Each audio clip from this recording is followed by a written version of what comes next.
High বন্ধুরা, এই যে আমি গোসল করতেছি। এখানে দেখেন, ওখানে হচ্ছে আমার পাবলিক টয়লেট। বাইরের লোকজন আসলে বসবে।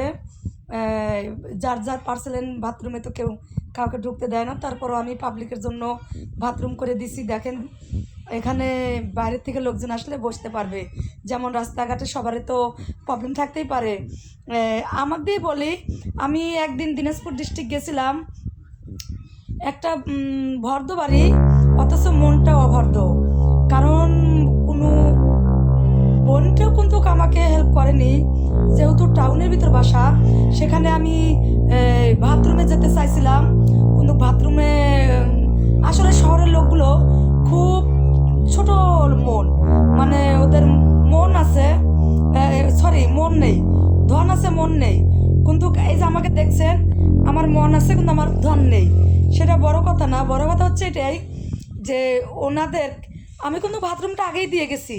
দিনাজপুর ডিস্ট্রিক্ট যখন আমি যাই, আমি নিজেকে আমাকে ঘৃণা লাগে, কেননা যে আমি একটা দিনাজপুর ডিস্ট্রিক্টের বউ, এমন বউ এই এলাকার, যে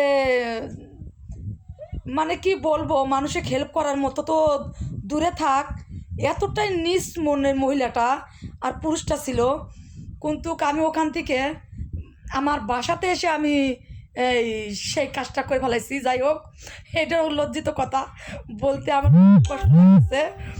তাই আমি বলছি যে আমার বাসায় যে আসবে আমি কাউকে ফিরিয়ে দেব না, কারণ মরতে তো সবাই হবে। কাউকে যদি আমি উপকারে না আসি, তাহলে মানুষের জন্ম কেন গ্রহণ করলাম, মানুষ হয়ে কীভাবে মানুষের সাথে চলাফেরা করবো? আমি তো সেই জন্য বলছিলাম যে আমি ডিস্ট্রিক্ট গেছিলাম ডক্টরের কাছে, কিন্তু আসলে ওখানে আমার একটা অটোওয়ালার গাড়ি ডিস্টার্ব ছিল, ওই গ্যারেজ বলে, ওখানে চার্জ দিছি। যাই হোক বন্ধুরা, আমি এখন একটু চান করলাম। এই বাইরে আজকে